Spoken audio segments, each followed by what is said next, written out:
Okay, right, but the powers that be think that they're Christians, don't they? Oh, no. Oh, they don't think they're Christians. Oh, no. Far from it. Far from it. They don't. Oh, they just put that out there that they are. Well, some do. I mean, because I've heard some do. Well, look, we got a Muslim in the White House claiming to be a Christian. You know, how bizarre is that? You know? Right. I asked my Jewish friends, I said, I have a number of Jewish friends, a lot of them are lawyers, and I'll ask them the following question. If you start going to a Baptist church every Sunday for the rest of your life, you'd still be Jewish, wouldn't you? And they say, of course I would. Just because I go to a Baptist church, I'd still be Jewish. And I said, guess what? Barack Hussein Obama can go to a Christian church every Sunday the rest of his life, and he'll still be Muslim. It's the same thing. Oh. Yeah, I know. I totally agree. Yeah. I like to call him Hussein Obama, by the way. I just don't even use his first name. Okay, thank you, John. Okay. And John, just follow up from that. Obviously, we've heard a lot about Albert Pike and his visions for 3 world wars.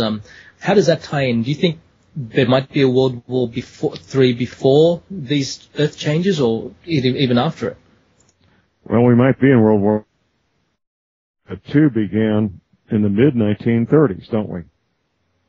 But in 1936, 37, 38, when World War II was underway, with China doing what it was doing, and Italy invading Ethiopia, those were the beginning points of World War II, but we didn't know it then, did we?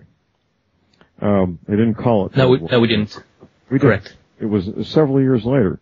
So we may be a year or two into World War III already, and it may take hindsight to really show us exactly where World War III began. We're at great risk. I just interviewed this morning the producer of the documentary Agenda, and this gentleman did an excellent job. You need to get this guy and interview him, by the way. An excellent job of documenting the ongoing, continuing communist conspiracy worldwide. The communists love to use proxies. The Vietnam War was a proxy war for Russia. The war right now in Afghanistan is a proxy war for Saudi Arabia, basically for the Wahhabis, who hate us. You know, we're going after the Boy Scouts instead of going after the Marines. That's what's going on in Afghanistan. It's all Saudi Arabian money funding the Al Qaeda. The manpower, the leadership of Al Qaeda is all Saudi Arabian. The philosophy is Saudi Arabian, coming out of the Wahhabi part of Islam, which is the most violent, radical part of Islam, and the most powerful and wealthy part of Islam as well, because they got all that Saudi money behind them. I didn't mean to go down that rabbit trail, but I couldn't help it. That's okay. I believe Dead Poet, you've got a question. Yeah, I do. This is a completely different topic. But what are your thoughts on crossing the galactic center? I'll defer to Professor Canny, and he gave response on that last time I spoke with him about this. He says the galactic plane, you're talking about the alignment in the galactic plane? Is that what you're talking about? Yeah, or you're crossing, exactly, the galactic plane or the galactic equator. Professor McCanney, who is he's a scientist, he's an astrophysicist, he says, don't worry, be happy. It's nothing. It's nothing. When these planets line up on the galactic plane, nothing's going to happen. That's according to the astrophysicist, Professor James McCanney, and I'll take that to the bank. So, let's move on. Cool. Thank you. Big Medicine, you've got another question? Indeed, John. I'd like to hear your thoughts on if you believe Chinese/Latin American, even Russian invasion is possible after a major U.S. collapse. And even tying into that, I was wondering if you were aware there's been reports that the Chinese are training large amounts of their troops in horse-mounted cavalry and also the use of carrier pigeons. Are they anticipating some sort of Carrington event type of scenario? Well, what is a Carrington event? I'm not sure what that is. Major solar disruption of electrical grids that happened. Oh, okay. Well, that's okay. That's the Carrington event. I think it was November, I interviewed Command Sergeant Major Page, who just got back from a 1-year tour of duty in Central Africa, intelligence gathering. And we spent most of the time talking about the People's Liberation Army activity in China, People's Liberation Army activity other places. One of the things he told me is that the People's Liberation Army is building right now a 1 million horse cavalry in Mongolia. Basically recreating what Genghis Khan did so many centuries ago, which is kind of plays into many of us. We've wondered for decades where it talks in the Bible about this large cavalry coming in from the east, and up until I found out about this current event, the People's Liberation Army building a 1 million man, 1 million horse cavalry, it didn't make sense in the light of modern tracked and wheeled vehicles and aircraft and helicopters. What is in the Bible? It talks about a cavalry coming from the east, doesn't it? Well, apparently there's going to be a cavalry, and it will come from the east, and it's being built right now. In terms of a invasion of this country by Russia and China, I think they'll be invited in. They will be an invasion, but they will be invited in. We'll have a crisis. Possibly 1 or 2 nuclear devices going off in this country, maybe a complete collapse of the economy, leading to social disruption. And officially, as far as anything is concerned officially, the Russians and Chinese are our allies, not our enemies.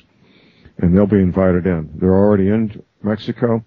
I've spent a number of hours interviewing a Mexican journalist, Mr. Alexander Bachman, about the Chinese presence in Mexico.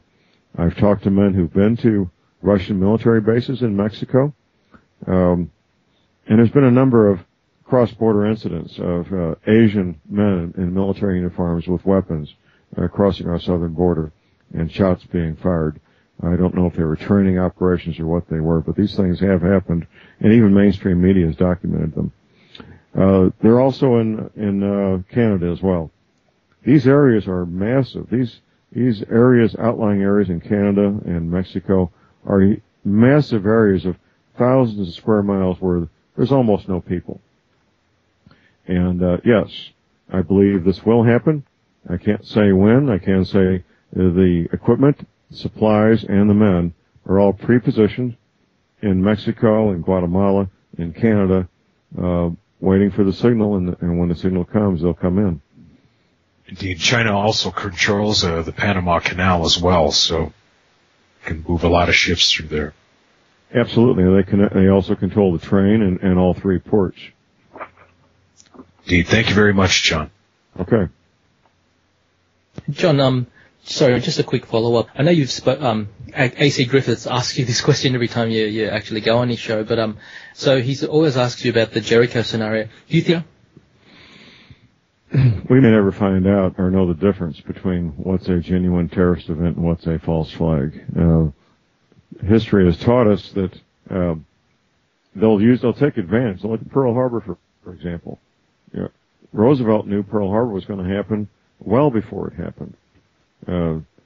His prior knowledge, does that make it a false flag operation? Well, it was a genuine attack by the Japanese Imperial Navy, but Franklin Roosevelt knew about it beforehand. In fact, I do private consultations. I have a client in Boston, personally acquainted with either a granddaughter or a great-granddaughter of Franklin Roosevelt, who says that the whole family's taking a lot of heat now because of the public awareness of their grandpa or great-grandpa having prior knowledge of the attack on Pearl Harbor. So when an attack comes, Jules, it will come.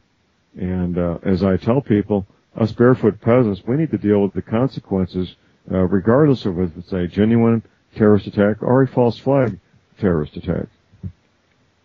Correct, yeah. It doesn't really matter how it was instigated. We have to live with the results, correct? Absolutely. Yes. Jem, do you have a question? Yeah, John, how did you get involved with exposing these government cover-ups, and what made you want to get involved in this? Okay, well, I graduated from military intelligence school in 1967 in Fort Hollywood, Maryland. Got assigned as an intelligence analyst to Vietnam and psychological warfare, getting there the first week of September 1967. My job, Monday through Friday, 8 hours a day, was to conduct classified studies of the Vietnam War. I attended a classified briefing every morning at 0800, Monday through Friday. I picked up documents from the CIA, from Army Intelligence, from a couple of other places, the 9th Infantry Division, and I worked shoulder to shoulder with a Vietnamese national who was my interpreter. I was 20, he was 20. We got to be pretty good friends. By the end of the first 3 or 4 weeks, I figured out that the war our people thought I was fighting. It was two different wars. Yeah. Two different wars.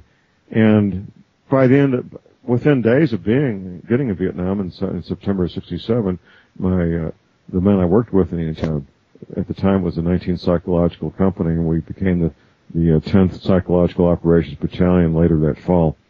They were telling me, John, there's this Chinese celebration of New Year. They call it Tet, near the end of January.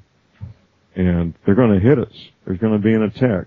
They're going to hit us hard. They're going to hit us with everything they got. And so I had prior knowledge of the Tet offensive 4 months before the fact, 5 months before the fact, and started getting ready for it. And the first night and morning of the Tet offensive, I'm laying on my belly there, and the bullets are flying, and there's rockets and mortars and all this stuff going on. And I'm thinking, I've known about this for 5 months. How come we don't have enough ammunition? How come we don't have enough food to feed our guys? This is not a secret that we were going to be attacked. Wow. And it was many years later, I think it was around 83 or 84, that CBS did a special on the Tet offensive and the battle between Westmoreland's intelligence people and the CIA regarding what was going to happen during the Tet offensive. And Westmoreland's people were saying, it can't happen, it won't happen. And the CIA was saying, yeah, it's going to happen, you're going to get hit hard. And it was a major deal, and Westmoreland threatened to sue CBS. They settled out of court. But the CIA had it right. Now, of course, being where I was down the Mekong Delta, I had no knowledge of that battle between these various high-level intelligence services. I was just down there in the trenches finding out what I found out from my daily work. At the end of the Tet offensive, I worked with several men. We were going to expose the truth about what was going on in our part of the war. The Army found out about it and basically shut us down. But I continued that work. I continued that work. When I got back to the States, I was assigned to Special Forces at Bragg, and I started making speeches about the war, telling about what was really going on, the religious nature of a large part of it, which almost no Americans knew about then or now. Religion had a very massive role in how the war was conducted and the outcome of the war. The Army was not real happy with me, to say the least. But I continued making those speeches and being active until the war ended in 1975. I went on with my life and became a homicide detective. And then in the late 80s, I got active politically in pro-gun matters, in the Second Amendment matters. And one thing